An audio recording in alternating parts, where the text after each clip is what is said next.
Hello and welcome, this is doctor आकृति और आप हैं मेरे साथ दीक्षांत IAS के यूट्यूब चैनल पे। चलिए स्टार्ट करें हम लोग next chapter NCERT class 7th का चैप्टर नंबर 10। अब आप बोलोगे मैम बीच वाला कहाँ गया? तो सारे बीच वाले चैप्टर्स आपके बायो के नहीं हैं, तो इसीलिए अभी वो नहीं पढ़ रहे हैं।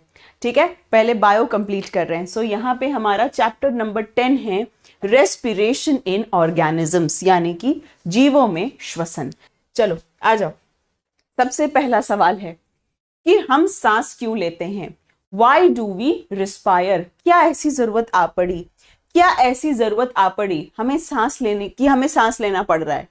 ठीक है, क्या ऐसी जरूरत आ पड़ी, उसके बारे बात करेंगे। ठीक है, अब देखो आपकी बॉडी किसकी बनी हुई है? आपकी बॉडी सेल्स की बनी हुई है ना? आपकी बॉडी तो किसकी बनी हुई है? सेल्स की बनी हुई है, कोशिका की बनी हुई है कि नहीं?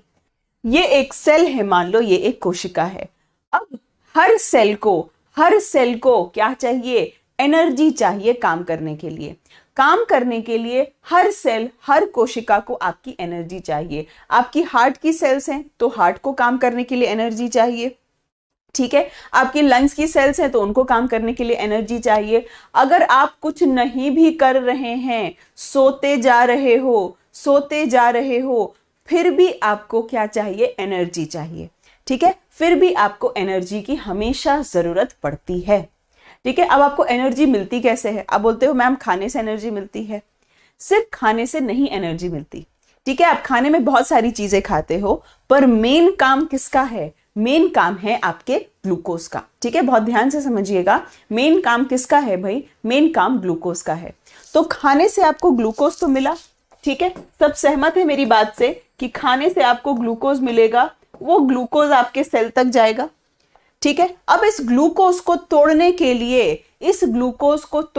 लिए किसकी जरूरत है? इस ग्लूकोज को तोड़ने के लिए ऑक्सीजन की जरूरत है, ताकि इस ग्लूकोज से आपको एनर्जी मिले। तो इसके लिए आपको ऑक्सीजन की जरूरत है। ठीक है, सो खाने से आपको ग्लूकोज मिल गया और जब आपने सांस लिया तब आपको ऑक्सीजन मिल गया। ठीक है, दोनों चीजें आपके सेल के अंदर आ गई। आपके सेल के अंदर ग्लूकोज भी आ गया, आपके सेल के अंदर ऑक्सीजन भी आ गया। राइट, दोनों चीजें आपके सेल के अंदर आ गई। अब यहां क्या होगा? इन दोनों के बीच रिएक्शन होगा, यानी ग्लूकोज प्लस ऑक्सीजन। ठीक है, ग्लूकोज क्या है? C6H12O6 plus oxygen. ये क्या देगा आपको? ये देगा आपको carbon dioxide plus water plus energy यानी ऊर्जा। ठीक है, ओके, समझ में आ गई बात? तो क्या हुआ यहाँ पे? आपके सेल के अंदर ग्लूकोज आया, ऑक्सीजन आया, और दोनों चीजें क्या हो गई? दोनों चीजें साथ में मिली और आपको क्या मिला? Carbon dioxide, water as well as energy. ये सारी चीजें आपको एक साथ मिल गई। ठीक है, ये क्या हुआ? चूंकि ये सारी चीजें आपके सेल के अंदर चल रही हैं, इसीलिए हम इसको क्या नाम देते हैं? नाम देते हैं सेल्यूलर रेस्पिरेशन। इसी को हिंदी में क्या कहते हैं? हिंदी में इसको कहते हैं कोशिकीय श्वसन। इसी को हिंदी में क्या कहते हैं? कोशिकीय श्वसन। क्योंकि ये सारा प्रोसेस कहाँ चल रहा है? आपके सेल के अंदर चल रहा है, आपके कोशिका के अंदर चल रहा है। ठीक है, चलिए जल्दी से वीडियो को शेयर करिए, सबको लेके आइए। क्या ये वाली बात आपको समझ में आ गई है कि हम सांस क्यों लेते हैं? ठीक है, अब आपसे कोई पूछे कि ब्रीदिंग और रेस्पिरेशन में कोई फर्क है, तो क्या बोलेंगे? ब्रीदिंग का सिंपल मतलब क्या है? सांस लेना और सांस छोड़ना। ठीक है, ब्रीदिंग का सिंपल मतलब है सांस लेना और सांस छोड़ना। रेस्पिरेशन यानी श्वसन क्या कहलाता है? ये वाली चीज, जब ग्लूकोज टूटता है ऑक्सीजन की मौजूदगी में और आपको क्या मिलता है? आपको मिलता है कार्बन डाइऑक्साइड, वाटर और एनर्जी यानी कि ऊर्जा। ठीक है, ओके, ये वाली चीज समझ में आ गई कि आपको सेलुलर रेस्पिरेशन क्या है और आप सांस क्यों लेते हैं। है ना। आप सांस लेते हैं ताकि आप खाने से एनर्जी ले सके, ताकि आप खाने से ऊर्जा ले सके। अगर आप सांस नहीं लेंगे तो खाना भले ही खाएंगे, आपको एनर्जी नहीं मिलेगी। ठीक है, क्लियर है ये बात? सिंपल। आगे चला जाए। चलो, अब ये बात तो आप सबको पता होगी, नहीं पता है तो अब पता चल जाएगी कि रेस्पिरेशन यानी श्वसन दो तरीके का हो सकता है, ऑक्सी श्वसन और अनॉक्सी श्वसन। ऑक्सी श्वसन का क्या मतलब है? जो रेस्पिरेशन, जो श्वसन ऑक्सीजन की मौजूदगी में हो, जो रेस्पिरेशन ऑक्सीजन की मौजूदगी में हो वो क्या हो जाएगा? ऑक्सी श्वसन। और जो ऑक्सीजन और जो रेस्पिरेशन, जो श्वसन ऑक्सीजन के एब्सेंस में हो, ऑक्सीजन के एब्सेंस में हो, वो क्या कहलाएगा? एनएरोबिक रेस्पिरेशन यानी कि अनॉक्सी श्वसन। तो रेस्पिरेशन आपका दो तरीके का होता है, एरोबिक एंड एनएरोबिक। एरोबिक को कहते हैं हिंदी में ऑक्सी यानी ऑक्सीजन के साथ, और एनएरोबिक को क्या कहते हैं? ऑक्सीजन के बिना, ऑक्सीजन के बिना। ठीक है, अब आप ये सोचिए कि क्या आपके बॉडी में क्या हो रहा है? आपके बॉडी में ऑक्सी श्वसन हो रहा है या अनॉक्सी श्वसन हो रहा है? कौन बताएगा मुझे? आप में क्या हो रहा है ये बताइए। ऑक्सी हो रहा है, अनॉक्सी हो रहा है, क्या हो रहा है? आप में कौन सा रेस्पिरेशन हो रहा है? जल्दी जल्दी आंसर करिए, जल्दी जल्दी आंसर करिए। आपके अंदर कौन सा हो रहा है? एरोबिक हो रहा है, एरोबिक हो रहा है। आपके में कभी भी एनारोबिक नहीं होगा? आपके हिसाब से आप में कभी भी एनारोबिक नहीं होगा? ऑक्सी हो रहा है, सब कह रहे हैं ऑक्सी हो रहा है, बिल्कुल बिल्कुल ऑक्सी हो रहा है। चलिए, पर अनॉक्सी भी हो सकता है। ठीक है, अनॉक्सी श्वसन भी हो सकता है, एनएरोबिक रेस्पिरेशन भी हो सकता है। आइए जानते हैं कैसे। देखो, एरोबिक रेस्पिरेशन यानी ऑक्सीजन की मौजूदगी में, अभी जो चीज हमने पढ़ी वही सिंपल सी चीज दोबारा लिख दो, यानी कि ग्लूकोज, ग्लूकोज को ऐसे लिखते हो C6H12O6। ग्लूकोज ऑक्सीजन की मौजूदगी में आपको क्या देगा? Carbon dioxide, water plus energy, water plus energy देगा। ठीक है, यहां पर ऑक्सीजन नहीं है, यहां पर ऑक्सीजन नहीं है, तो एनएरोबिक रेस्पिरेशन कब होता है? एनएरोबिक रेस्पिरेशन हो सकता है आपके मसल्स में, यानी आपकी मांसपेशियों में। क्या आप लोगों ने यह महसूस किया है कि अचानक रात में आपकी नींद खुलती है बहुत तेज दर्द से, और आप जो हैं कुछ, कहां गया वो, आप कुछ ऐसा महसूस करते हैं? क्या ऐसा कभी आपने फील किया है? क्या ऐसी कोई चीज आपने फील की है? इसको हम कहते हैं मसल क्रैम्प। इसको हम क्या कहते हैं? इसको हम कहते हैं मसल में क्रैम्प आ जाना, यानी कि मांसपेशियों में क्या आ जाना? ऐंठन आ जाना। राइट? फील किया होगा इस तरीके का कुछ। क्या होता है कि जब भी आप जरूरत से ज्यादा अपने शरीर को थका देते हैं, जैसे कि जरूरत से ज्यादा जिम कर लिया, जरूरत से ज्यादा दौड़ लिया, ठीक है, जरूरत से ज्यादा क्या कर लिया? वेट उठा लिया, जरूरत से ज्यादा साइकिल चला लिया, तो उस स्थिति में क्या होता है? उस स्थिति में ऑक्सीजन की कमी हो जाती है आपकी बॉडी में। ओके, उस सिचुएशन में आपके बॉडी में ऑक्सीजन की कमी हो जाती है, और जब भी ऑक्सीजन की कमी होगी तो कौन सा रेस्पिरेशन होगा? जब भी ऑक्सीजन की कमी होगी तो आपके मसल्स में हो जाएगा एनएरोबिक रेस्पिरेशन। तब यहां पे क्या हो जाएगा? एनएरोबिक रेस्पिरेशन यानी अनॉक्सी श्वसन। और जब भी एनएरोबिक रेस्पिरेशन होता है तो क्या होता है? ग्लूकोज तो टूटेगा ही, है ना। ग्लूकोज आपकी बॉडी में है, यानी C6H12O6 आपकी बॉडी में है, वो तो टूटेगा ही। पर ये कौन सा रेस्पिरेशन है? ये है एनएरोबिक रेस्पिरेशन, यानी यहां पर ऑक्सीजन नहीं है। क्योंकि ये एनएरोबिक रेस्पिरेशन है तो क्या यहां पर ऑक्सीजन होगा? नहीं होगा। तो जब भी ग्लूकोज आपके मसल्स में एनएरोबिक रेस्पिरेशन करता है तो आपको वहां पर मिलता है लैक्टिक एसिड, लैक्टिक अम्ल, और साथ में क्या? साथ में आपको मिलती है थोड़ी बहुत एनर्जी। ठीक है, यही लैक्टिक एसिड, यही लैक्टिक एसिड, यही लैक्टिक अम्ल आपके शरीर में क्या करता है, मसल का क्रैम्प करता है, यानी आपकी मांसपेशियों का ऐंठन करता है। ठीक है, सो एनाएरोबिक रेस्पिरेशन कहां हो सकता है, आपके मसल्स में, आपकी मांसपेशियों में हो सकता है। जब क्या होगा, जब आप बहुत ज्यादा उसको थका दें और उसमें ऑक्सीजन की कमी हो जाए, तो क्या बन जाता है, क्वेश्चन आता है कि क्या बन जाता है, लैक्टिक एसिड, लैक्टिक अम्ल बन जाता है, जिसके वजह से मसल क्रैम्प हो जाती है, जिसके वजह से मसल क्रैम्प हो जाती है। ठीक है, ओके। अब सुनो यहाँ पे, और कहीं एनाएरोबिक रेस्पिरेशन होता है, और कहीं एनाएरोबिक रेस्पिरेशन होता है क्या, और कहीं पर एनाएरोबिक रेस्पिरेशन होगा, बिल्कुल होगा। एनाएरोबिक रेस्पिरेशन ईस्ट में होता है, ईस्ट में होता है, यानी कि खमीर में होता है। ईस्ट जानते हो, खमीर से खमीरी रोटी बनती है, यहां दिल्ली में बहुत लोग खाते हैं खमीरी रोटी, खमीरी रोटी।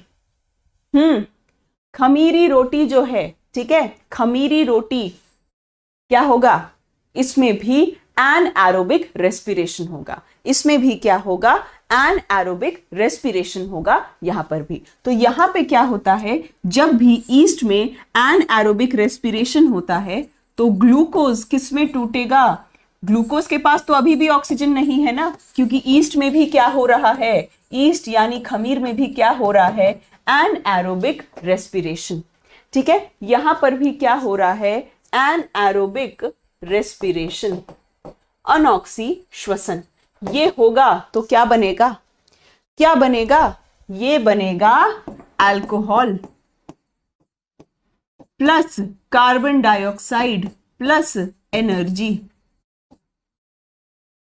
ठीक है, सो यहां पर क्या होगा, यहां पर क्या होगा, यहां पर अल्कोहल बनेगा।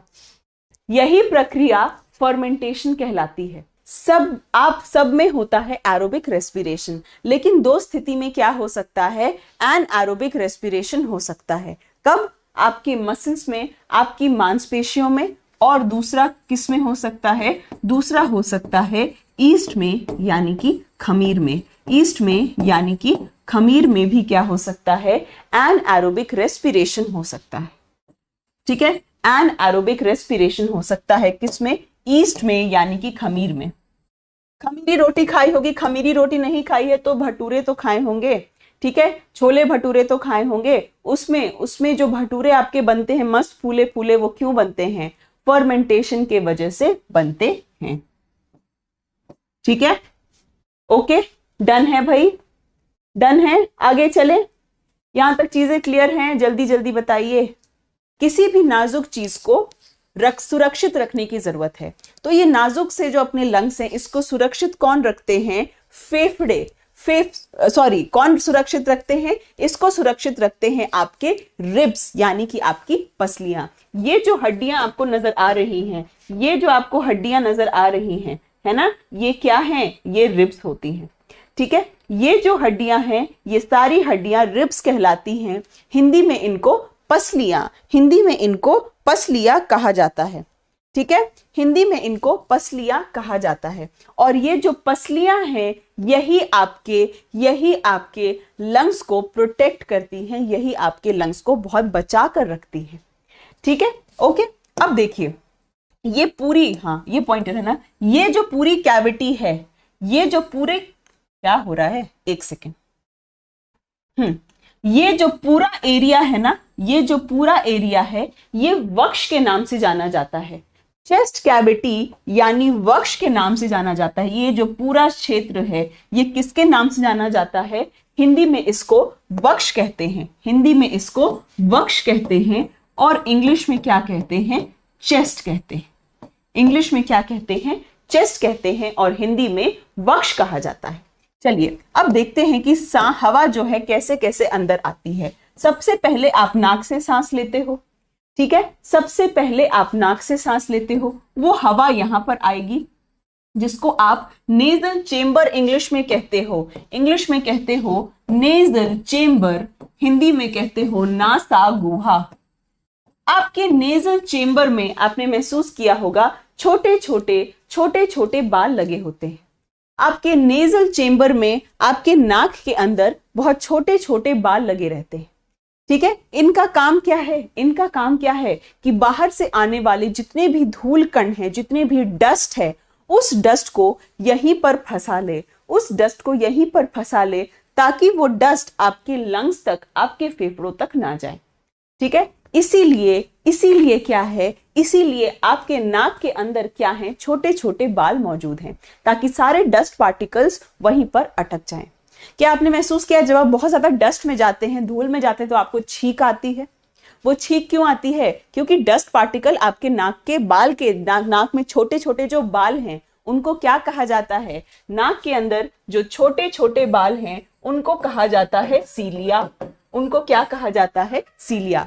तो जब ये डस्ट पार्टिकल्स इनमें फंस जाते हैं, तो एक शरीर का तरीका होता है उसको बाहर निकालने का, है ना? शरीर का वो तरीका क्या है कि आपको छींक आने लगती है। तो जब आप छींकते हैं तो वो चीजें बाहर आ जाती हैं आपके छींक से।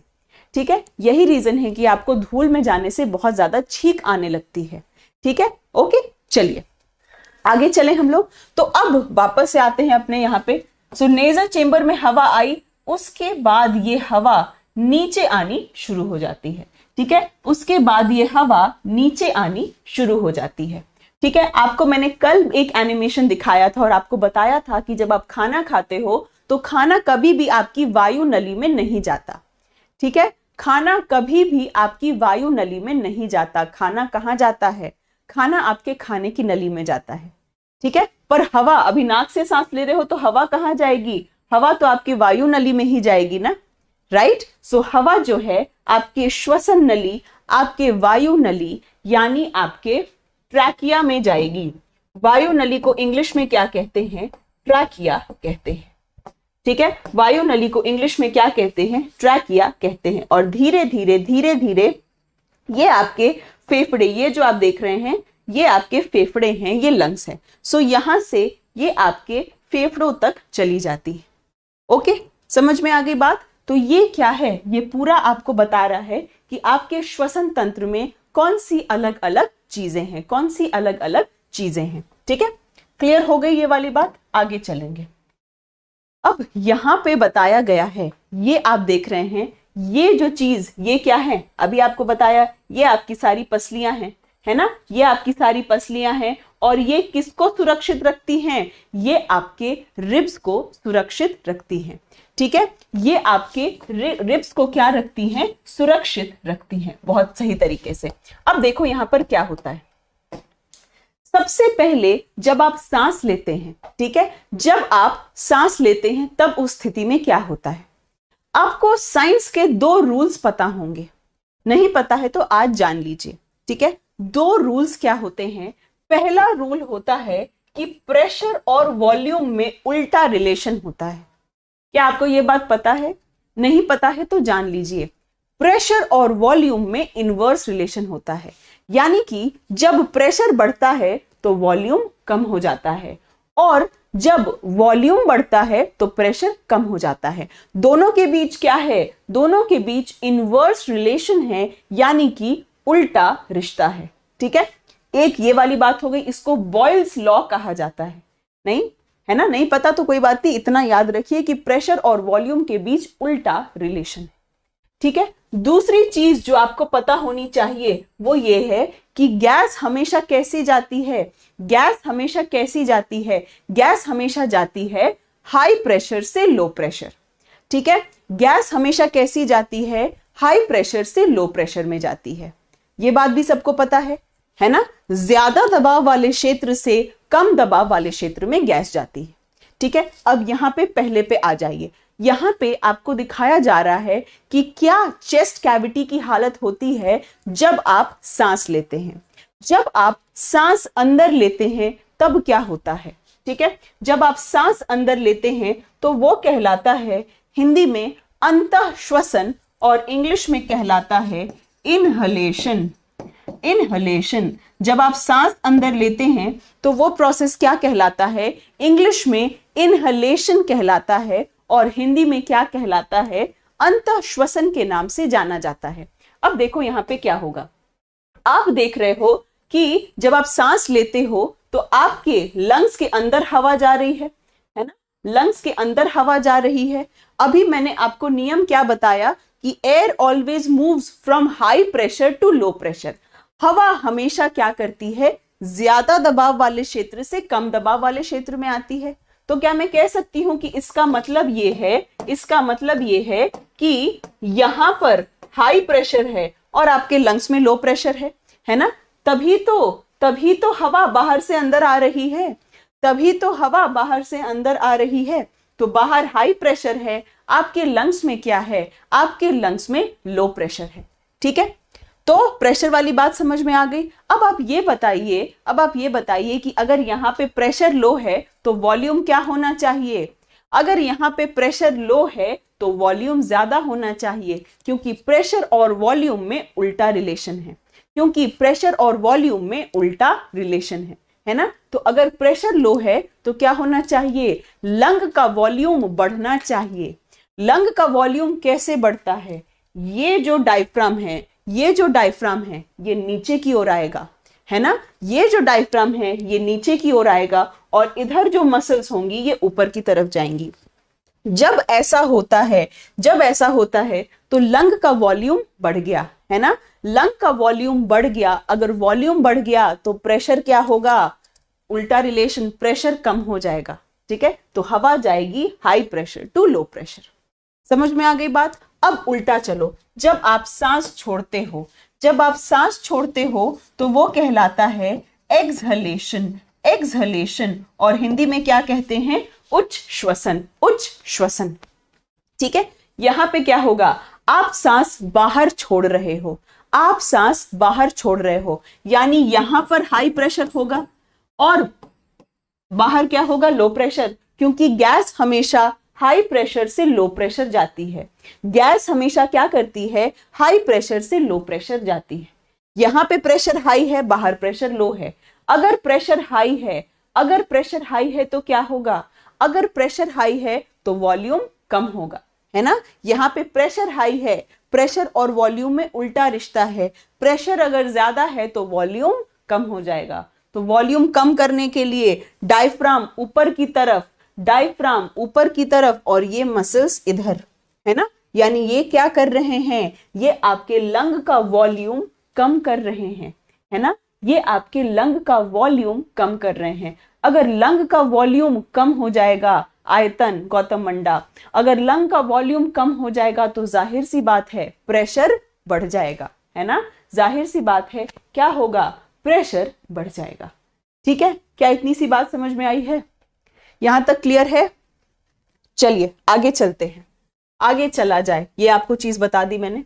अब आइए यहां पे देखिए, जब आप सांस अंदर लेते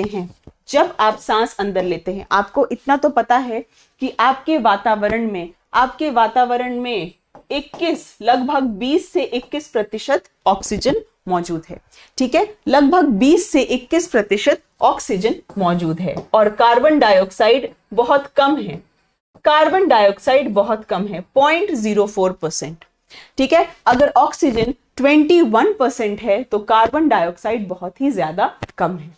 ठीक है, अब आप सोचिए कि इस 21% ऑक्सीजन को आपने अंदर लिया, ठीक है, आपने सांस अंदर लिया तो आपने 21% ऑक्सीजन को अंदर लिया। ठीक है, कुछ ऑक्सीजन आपकी बॉडी यूज करेगी, है कि नहीं, कुछ ऑक्सीजन आपकी बॉडी यूज करेगी, और जब आप सांस छोड़ोगे तो कितना ऑक्सीजन निकलेगा बाहर, 16, लगभग 16%। कहने का क्या मतलब है कि आपने 21% ऑक्सीजन इनहेल किया, आपने 21% ऑक्सीजन इनहेल किया। ठीक है, तो निकालोगे कितना, आपने निकाला 16%, यानी लगभग 5% ऑक्सीजन आपकी बॉडी ने इस्तेमाल कर लिया। ठीक है, आपने कार्बन डाइऑक्साइड अंदर कितना लिया, 0.04%। ठीक है, क्योंकि देखिए जब आप सांस लेते हैं तो क्या आपके पास कोई जादू है कि भाई हम तो बस ऑक्सीजन अंदर लेंगे। आपको मैंने 2 क्लास पहले ये बात बताई थी कि air is a mixture of gas, आपकी हवा में बहुत सारे गैसेस मिले हुए हैं। ठीक है, सो आपके पास ये चॉइस नहीं है कि आप सिर्फ उससे ऑक्सीजन अंदर लेंगे, आप सारे गैसेस को इनहेल करते हैं, ठीक है, आप सारे गैसेस को इनहेल करते हैं, लेकिन आपके ब्लड में सिर्फ और सिर्फ 2 ही गैसेस, ऑक्सीजन और कार्बन डाइऑक्साइड ही घुल सकती हैं। बाकी आपके ब्लड में घुल नहीं सकती, ठीक है। इसीलिए जब आप एयर इनहेल करते हैं तो आप ऑक्सीजन भी इनहेल करते हैं, कार्बन डाइऑक्साइड भी इनहेल करते हैं, ठीक है। तो आपने कितना कार्बन डाइऑक्साइड इनहेल किया? अंदर आपने लिया 0.04%, लेकिन आप छोड़ते कितना हो? क्योंकि आपके शरीर में जो भी कार्बन डाइऑक्साइड है, आपके शरीर में जितने कार्बन डाइऑक्साइड है उसको बाहर निकालना है, ठीक है, उसको बाहर निकालना है। तो कैसे बाहर निकलेगा? इसीलिए जो कार्बन डाइऑक्साइड बाहर निकलता है उसमें उसकी मात्रा क्या होती है? उसमें उसकी मात्रा ज्यादा होती है, ठीक है। समझ में आ गया? जल्दी से बताओ। मैंने आपको बस यही कहा कि जब आप सांस लेते हो ना, तो आपके पास ये चॉइस नहीं है, ना ना ना मुझे तो सिर्फ ऑक्सीजन चाहिए, ऐसा नहीं होता। आप एयर इनहेल करते हो and air is a mixture of gases, ठीक है। Air is a mixture of gases. हवा में बहुत तरह के गैसेस होते हैं। तो आप बहुत सारी गैसेस क्या करते हैं? इनहेल करते हैं। बहुत सारी गैसेस को आप अंदर लेते हैं, लेकिन आपके ब्लड में सिर्फ कार्बन डाइऑक्साइड और ऑक्सीजन ही जो है जिसका रोल है, बाकी आपके ब्लड तक नहीं पहुंच पाती, ठीक है। ओके। रोहित, ऐसा इसीलिए क्योंकि आपके लंग्स में एल्वियोलाई नाम की एक स्ट्रक्चर होती है। आपके लंग्स में एल्वियोलाई कूपिका नाम की एक स्ट्रक्चर होती है जिससे जो है सिर्फ ऑक्सीजन और कार्बन डाइऑक्साइड ही आपके ब्लड तक पहुंचता है, बाकी नहीं पहुंचता, ठीक है, बाकी नहीं पहुंचता। ओके। क्लियर है यहां तक? जल्दी बताइए। तो कुछ ऑक्सीजन आपकी बॉडी ने यूज किया, बाकी कार्बन डाइऑक्साइड बॉडी ने उसको दे दिया, ठीक है। आगे चले हम लोग। बहुत बढ़िया, आगे चलते हैं। चलो, ये क्या है भाई? ये क्या है? ये एक इंसेक्ट है, ये एक कीड़ा है, ठीक है। तो ह्यूमंस में रेस्पिरेशन तो आपको समझ में आ गया, ठीक है। ह्यूमंस में रेस्पिरेशन आपको समझ में आ गया। अब एनिमल्स के बारे भी जानिए। एनिमल्स जैसे कि कॉकरोच या बाकी जो कुछ इंसेक्ट्स हैं, ठीक है, कॉकरोच या बाकी जो कुछ इंसेक्ट्स हैं, उनके शरीर में क्या होते हैं? उनके शरीर में छोटे छोटे छेद होते हैं, ठीक है। उनके शरीर में छोटे छोटे छेद होते हैं और उन छेद को हम कहते हैं, क्या कहते हैं? स्पाइरिकल्स। उन छेद को क्या कहते हैं? स्पाइरिकल्स के नाम से जानते हैं। ओके, छोटे छोटे क्या होते हैं? छेद होते हैं। चलो भाई, तो कॉकरोच या किसी भी इंसेक्ट्स की बॉडी में इनके अलावा भी अंदर क्या लगा होता है? ट्रैकियल सिस्टम लगा होता है। अगर मैं आपको अपने पेन से दिखाऊं तो ये जो सारे आपको जगह दिख रही है, ये क्या है? ये ट्रैकियल सिस्टम है। ये क्या है? ट्रैकियल सिस्टम है, ठीक है। ये सारा जो आप देख रहे हो, ये क्या है? ट्रैकियल सिस्टम है, जिसको श्वास प्रणाल कहते हैं। जिसको क्या कहा जाता है? श्वास प्रणाल के नाम से जाना जाता है। ओके, तो जैसे हमारी बॉडी में रेस्पिरेटरी सिस्टम होता है, वैसी इनकी बॉडी में अलग अलग चीजें होती है। अब अर्थवॉर्म क्या होता है? अर्थवॉर्म स्किन से ब्रीथ कर लेता है, ठीक है। अर्थवॉर्म जो है अपने स्किन से ब्रीथ कर लेता है। अब और मैं किसकी बात करूंगी? अब मैं बात करूंगी फ्रॉग की। फ्रॉग आपको पता है क्या है?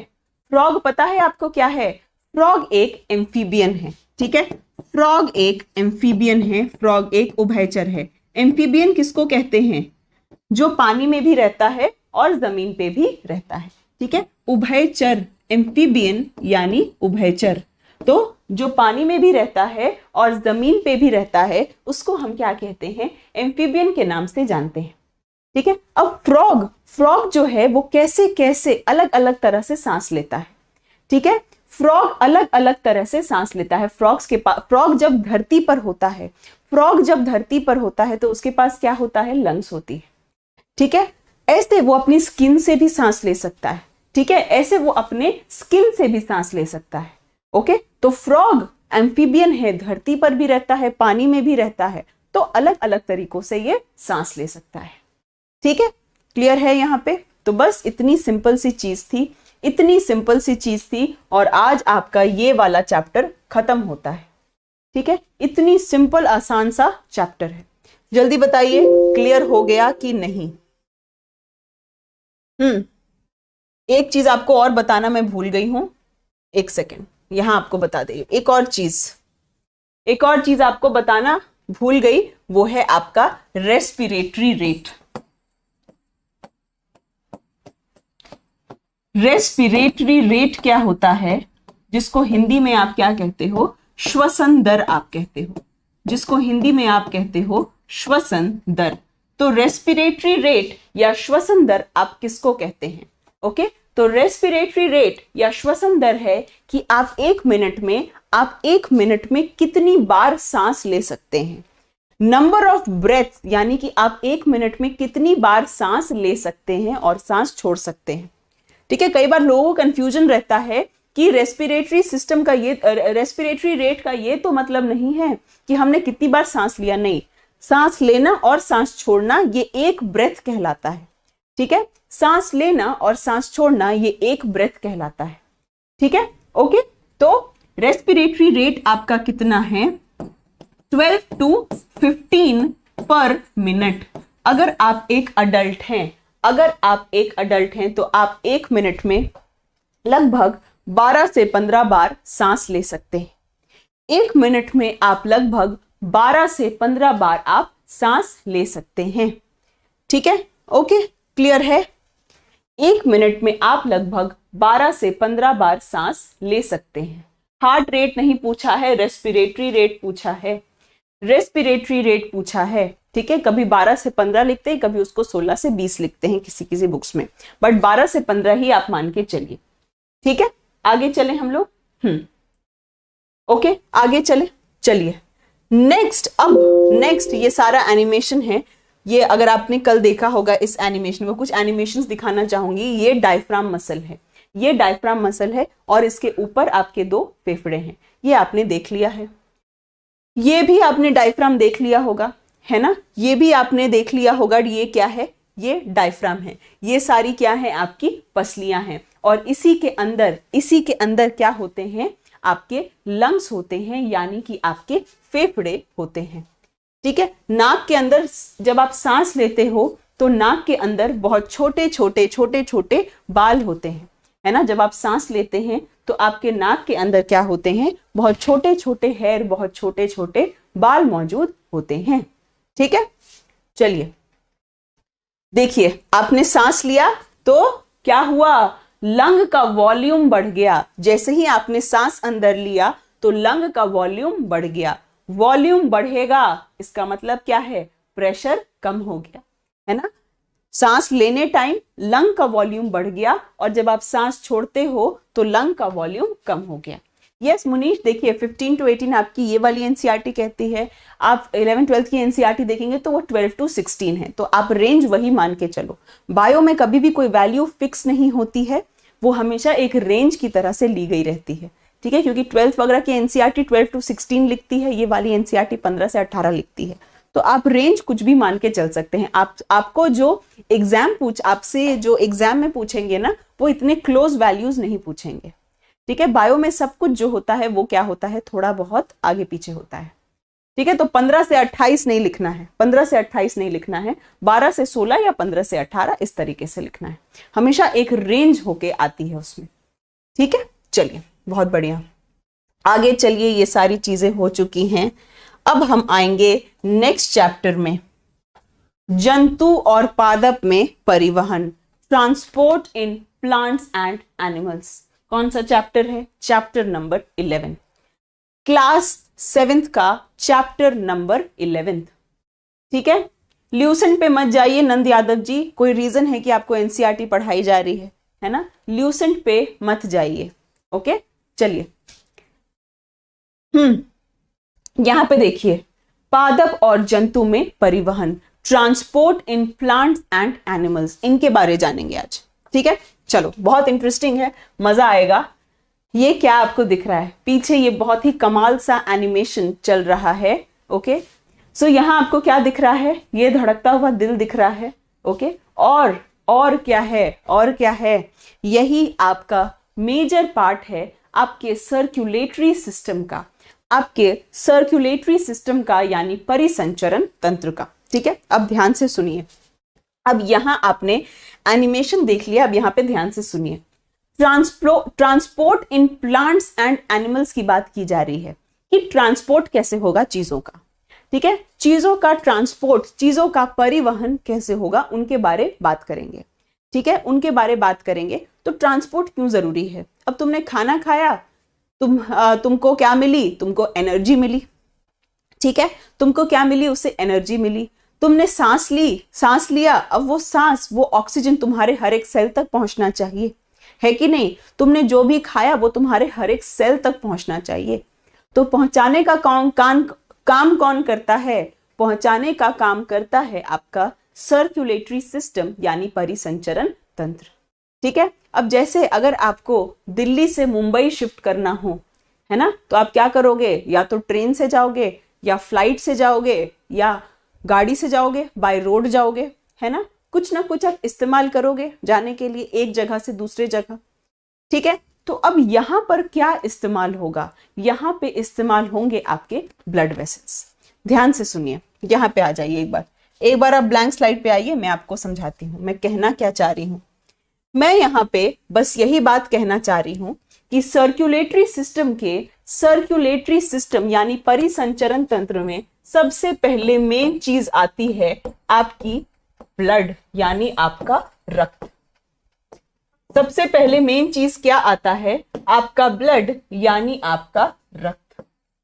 दूसरे नंबर पे क्या आता है? अब ब्लड कहीं तो घूम रहे होंगे ना, ब्लड कहीं तो घूम रहे होंगे, तो ब्लड कहां किसके अंदर होते हैं? ब्लड होते हैं ब्लड वेसल्स के अंदर, जिसको हम क्या कहते हैं? रक्त वाहिका। ब्लड किसके अंदर होता है? ब्लड वेसल्स के अंदर, यानी कि रक्त वाहिका के अंदर, ओके। और रक्त वाहिकाएं कितनी होती हैं आपके पास? आपके पास 3 तरह की रक्त वाहिकाएं हैं, यानी कि ब्लड वेसल्स हैं।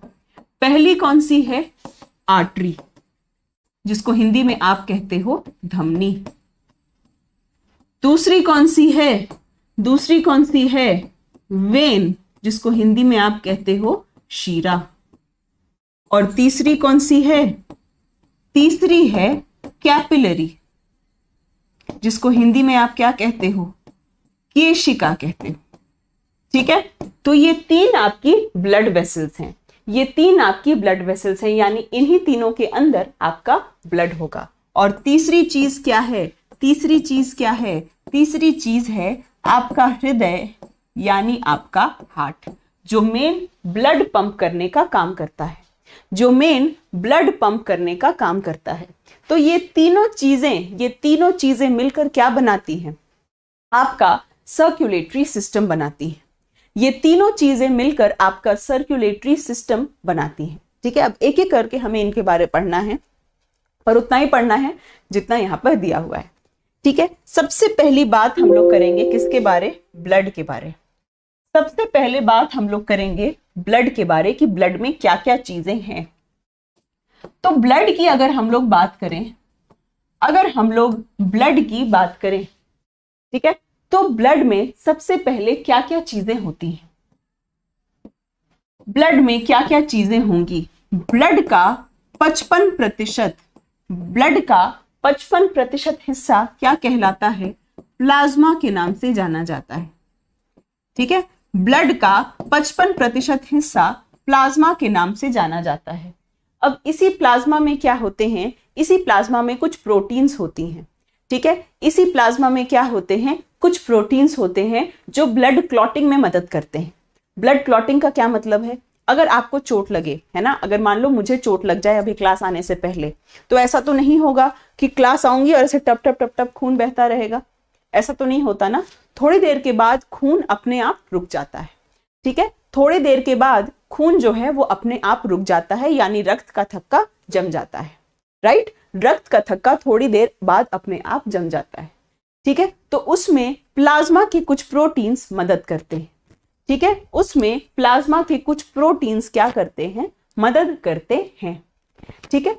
अब 45%, 55% तो प्लाज्मा हो गया, बाकी का 45% किसका बना हुआ होता है? बाकी का 45% बना हुआ होता है 3 सेल्स का, 3 तरह के कोशिकाओं का। कौन कौन सा? आरबीसी यानी कि लाल रक्त कोशिका, दूसरी है आपकी डब्ल्यूबीसी यानी सफेद रक्त कोशिका, और तीसरी आपकी क्या है? तीसरी है आपकी प्लेटलेट्स। तीसरी है आपकी प्लेटलेट्स। ठीक है, तो ये तीनों चीजें मिलकर 45% बनाती हैं। ये तीनों चीजें मिलकर क्या बनाती हैं? ब्लड का 45%। आपका ब्लड रेड क्यों दिखता है? रेड ब्लड सेल के वजह से। रेड ब्लड सेल में एक खास प्रोटीन होता है। ठीक है, रेड ब्लड सेल में एक खास प्रोटीन होता है जो हीमोग्लोबिन के नाम से जाना जाता है, और इसी हीमोग्लोबिन प्रोटीन के वजह से आपका ब्लड कैसा दिखता है? आपका ब्लड रेड दिखता है। ठीक है, आरबीसी का काम क्या है? आरबीसी का काम है आपके बॉडी के हर एक सेल तक, आपके बॉडी के हर एक सेल तक क्या पहुंचाना? ऑक्सीजन पहुंचाना। ठीक है, तो आरबीसी का, अगर आपसे कोई पूछे कि आरबीसी का काम क्या है, तो क्या बोलेंगे? ऑक्सीजन का परिवहन। ऑक्सीजन का परिवहन। आपकी हर एक सेल, हर एक कोशिका तक क्या पहुंचाना? ऑक्सीजन पहुंचाना। डब्ल्यूबीसी व्हाइट ब्लड सेल, सफेद रक्त कोशिका, किसके लिए जिम्मेदार है? ये जिम्मेदार है आपकी प्रतिरक्षा प्रणाली के लिए, है ना। यानी आपको जब कोई बीमारी अटैक करती है तो आपका शरीर उससे कैसे लड़ता है। तो डब्ल्यूबीसी किसके लिए जिम्मेदार है? आपकी इम्यूनिटी के लिए। आपकी इम्यूनिटी के लिए या आपकी प्रतिरक्षा के लिए। आपकी प्रतिरक्षा प्रणाली कैसे काम कर रही है। ठीक है, प्लेटलेट्स का क्या काम है? प्लेटलेट्स का भी काम क्या है? रक्त थक्का जमाना, ब्लड क्लॉटिंग करना, यानी रक्त थक्का जमाना। अब आप सोचो मैम आप तो हर जगह रक्त थक्का बता रहे हो, है ना। तो ब्लड क्लॉटिंग में बहुत सारी चीजें मिली जुली रहती हैं। एक विटामिन भी होता है, विटामिन के, प्लाज्मा के भी कुछ प्रोटीन्स होते हैं, प्लेटलेट्स भी होते हैं। ठीक है, तो सब मिलकर ब्लड क्लॉटिंग करते हैं। रक्त थक्का जमाने के लिए बहुत सारे अलग अलग चीजों का उपयोग होता है। ठीक है, सो कुछ रक्त थक्का आपके लिवर के अंदर बनता है। आपके लिवर के अंदर, आपके यकृत के अंदर 13 रक्त थक्के कारक हैं जो बनते हैं। उसके अलावा विटामिन के भी होता है, उसके अलावा प्लेटलेट्स भी होते हैं। ठीक है, उसके अलावा प्लेटलेट्स भी होते हैं। ठीक है, तो सब मिलकर ब्लड क्लॉटिंग करते हैं, सब मिलकर रक्त का थक्का जमाते हैं। आभास, प्लेटलेट कम होने से डेंगू नहीं हो जाता, डेंगू के वजह से प्लेटलेट कम हो जाता है। ठीक है, डेंगू जो बीमारी है जिसको डेंगी प्रोनाउंस करते हैं एक्चुअली, उसके वजह से आपके प्लेटलेट्स जो हैं वो कम हो जाते हैं। ठीक है, so because of dinghy your platelets decrease in number. इतनी बात आपको समझ में आई है ब्लड के बारे। ठीक है, अब आओ ब्लड वेसल्स पे। ठीक है, अब हम किसकी बात करेंगे? ब्लड वेसल्स की। तो इस यहाँ पे आने से पहले, हार्ट पे आने से पहले हम थोड़ी सी बात कर लेते हैं अपने ब्लड वेसल्स के बारे। ठीक है, हम थोड़ी सी बात कर लेते हैं अपने ब्लड वेसल्स के बारे। ब्लड वेसल्स के बारे यानी कि अपने रक्त वाहिकाओं के बारे। सबसे पहली ब्लड वेसल जिसके बारे आपको जानना है वो है आर्टरी। वो कौन सी है? आर्टरी यानी कि धमनी। आर्टरी के पास हमेशा कैसा ब्लड होता है? आर्टरी के पास कैसा ब्लड होता है? आर्टरी के पास हमेशा होता है oxygenated blood. Artery always carries oxygenated blood, जिसको हिंदी में आप क्या कहते हो? जिसको आप हिंदी में कहते हो शुद्ध रक्त। आर्टरी के पास हमेशा कैसा ब्लड होता है? शुद्ध रक्त होता है। ठीक है, ओके। शुद्ध रक्त का मतलब क्या है? कि उसमें ऑक्सीजन ज्यादा है और कार्बन डाइऑक्साइड कम है। यही है शुद्ध रक्त का मतलब, कि उसमें ऑक्सीजन ज्यादा है और कार्बन डाइऑक्साइड कम है। ठीक है, सारी आर्टरी के पास ऑक्सीजनेटेड ब्लड होता है। अभी एक्सेप्शंस में बताऊंगी। सारी आर्टरी के पास क्या होता है? ऑक्सीजनेटेड ब्लड होता है। अब आओ दूसरा किस पर? वेन पर। वेन यानी कि शीरा। वेन यानी कि शीरा, इसके पास कैसा ब्लड होता है? वेन के पास होता है डीऑक्सीजनेटेड डीऑक्सीजनेटेड ब्लड, जिसको हिंदी में क्या कहते हो, जिसको हिंदी में आप कहते हो अशुद्ध रक्त। इसमें ऑक्सीजन कम होता है और कार्बन डाइऑक्साइड ज्यादा होती है। कार्बन डाइऑक्साइड क्या होती है, ज्यादा होती है। नॉर्मल सिंपल सी बात है ना, नॉर्मल बिल्कुल सिंपल सी बात है, ये कोई बड़ी बात नहीं है, बचपन से पढ़ते आए हैं। ठीक है, चलिए, हमेशा आर्टरी के पास कैसा ब्लड होता है, शुद्ध रक्त जिसमें ऑक्सीजन ज्यादा कार्बन डाइऑक्साइड कम। वेन के पास कैसा ब्लड होता है, ऑक्सीजन कम कार्बन डाइऑक्साइड ज्यादा। ये दुनिया का नियम है। लेकिन कभी भी अगर आर्टरी या वेन के आगे अगर शब्द पल्मोनरी लग जाए तो इसका मतलब बदल जाता है। नहीं समझे क्या बोला मैंने? कभी भी अगर आर्टरी हो, आर्टरी लिखी है, वेन लिखा है, अगर इनके आगे आप एक वर्ड लगा लो, वो वर्ड कौन सा है, पल्मोनरी। वो वर्ड कौन सा है, पल्मोनरी। तो इनका जो काम है वो उल्टा हो जाता है। आर्टरी कैसा ब्लड कैरी करती है, आर्टरी हमेशा ऑक्सीजनेटेड ब्लड कैरी करती है, शुद्ध रक्त लेके जाती है। लेकिन अगर आपने शब्द उसके आगे पल्मोनरी लगा दिया, आपसे अगर पूछे कि पल्मोनरी आर्टरी कैसा ब्लड लेके जाती है, तो आप क्या कहेंगे, पल्मोनरी आर्टरी कैसा ब्लड लेके जाती है, अशुद्ध रक्त। ऐसे आर्टरी हमेशा शुद्ध रक्त लेके जाएगी, लेकिन जब भी पल्मोनरी शब्द लगा दोगे उसके आगे तो उसका काम उल्टा हो जाता है। ठीक है, उसका काम क्या होता है, उल्टा हो जाता है। ठीक है, वेन कैसा ब्लड लेके जाता है, डीऑक्सीजनेटेड यानी कि अशुद्ध। लेकिन पल्मोनरी वेन लिख दिया तो ये कैसा ब्लड लेकर जाएगा, शुद्ध रक्त। कैसा ब्लड लेके जाएगा, शुद्ध रक्त। ठीक है, पल्मोनरी आर्टरी को हिंदी में लिखते हैं फुफ्फुसीय धमनी, और पल्मोनरी वेन को क्या लिखते हैं, फुफ्फुसीय शीरा। क्या लिखेंगे, फुफ्फुसीय शीरा लिखेंगे। ठीक है, ये वाली बात भी समझ में आ गई। बहुत बार आपके एग्जाम्स में इससे क्वेश्चन आता है। ठीक है, हमेशा आर्टरी और वेन याद रखना और शब्द पल्मोनरी याद रखना कि जैसे ही पल्मोनरी वर्ड लिखा उल्टा हो गया मतलब। ठीक है, जैसे ही आगे पल्मोनरी वर्ड लगा दिया मतलब क्या हो गया, उल्टा हो गया। ठीक है, समझ में आ गई बात यहां तक? जल्दी से बताइए, यहां तक बात समझ में आ गई? चलो, बहुत अच्छा। अब आ जाओ अपने हार्ट पे। ठीक है, अब आप किस पे आएंगे, अब आप आएंगे अपने हार्ट पे। चलिए एक आखिरी बात कर लेते हैं अपने हार्ट के बारे, फिर क्लास को एंड करेंगे। तो आपके हार्ट में, आपके हृदय में कितने चेंबर्स हैं, कितने कक्ष हैं? तो आपके हार्ट में 4 चेंबर्स हैं, यानी कि 4 कक्ष हैं, 4 कक्ष हैं। ठीक है, सो ये 4 आपके कक्ष हैं। ठीक है, गौतम वेन्स नीली क्यों, वेसल्स वेन्स नीली होती है? एक्चुअली मैं आपको बताऊं, देखो आर्टरी की ना वॉल्स बहुत थिक होती है। जो आर्टरी है, जो धमनी होती है, उसकी दीवारें बहुत मोटी होती हैं, और वेन्स की दीवार क्या होती है, वेन्स की दीवार बहुत पतली होती है। ठीक है, आर्टरी आपके शरीर में थोड़ी अंदर की तरफ होती है, वेन थोड़ी ऊपर की तरफ होती है। ठीक है, वेन थोड़ी ऊपर की तरफ होती है, इस वजह से आपको ऐसा लगता है कि आपकी वेन नीली दिख रही है। ठीक है, इसी वजह से आपको ऐसा लगता है कि आपकी वेन नीली दिख रही है। ठीक है, क्योंकि आर्टरी की दीवार मोटी होती है तो उसका ऐसे रंग पता नहीं चलता, और वो थोड़ी अंदर होती है, लेकिन वेन ऊपर होती है शरीर के। ठीक है, आर्टरी और अंदर दबी हुई रहती है। ठीक है, चलिए अब आइए हार्ट के बारे। ओके, हार्ट के बारे की, हार्ट में कितने चेंबर्स हैं? तो हार्ट में 4 चेंबर्स हैं, 4 कक्ष हैं। ओके, अगर मैं कुछ इस तरह से हार्ट बनाऊं, ठीक है, कुछ इस तरीके से मैंने हार्ट बना दिया।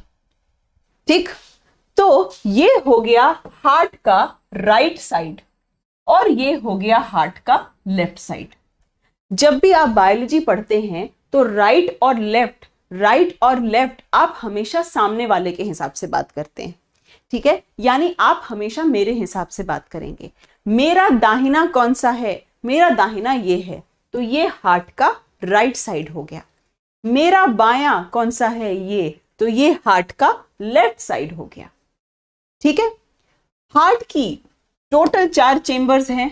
ऊपर के 2 चेंबर्स क्या कहलाते हैं, ऊपर के 2 चेंबर्स कहलाते हैं, इंग्लिश में इनको आर्टरिया कहते हैं, हिंदी में इनको आलिंद कहते हैं। हिंदी में इनको क्या कहते हैं, आलिंद कहते हैं। ठीक है, ओके। नीचे के 2 चेंबर्स क्या कहलाते हैं, वेंट्रिकल कहलाते हैं। नीचे के 2 चेंबर्स क्या कहलाते हैं, वेंट्रिकल कहलाते हैं। और हिंदी में इनको क्या कहते हैं, निलय के नाम से जानते हैं। किसके नाम से जानते हैं भाई, निलय के नाम से जानते हैं। तो आपके हार्ट में कितने चेंबर्स है, आपके हार्ट में टोटल 4 चेंबर्स हैं। ऊपर के 2 एट्रिया, नीचे के 2 आलिंद। कोई आपसे पूछे एट्रिया बड़ा है या वेंट्रिकल बड़ा है, आर्टरिया बड़ा है या वेंट्रिकल बड़ा है, साफ कहेंगे वेंट्रिकल बड़ा है ना। तो ये right atria, right ventricle, left atria, left ventricle. ठीक है, कोई आपसे पूछे हार्ट का सबसे बड़ा चेंबर कौन सा है, हृदय का सबसे बड़ा चेंबर कौन सा है, लेफ्ट वेंट्रिकल, बायां निलय, बायां निलय। ठीक है, क्लियर हैं सारी चीजें आपको। चलिए, तो आज की सेवाएं यहीं पे समाप्त करते हैं। चलिए, thank you so much, bye bye, good night.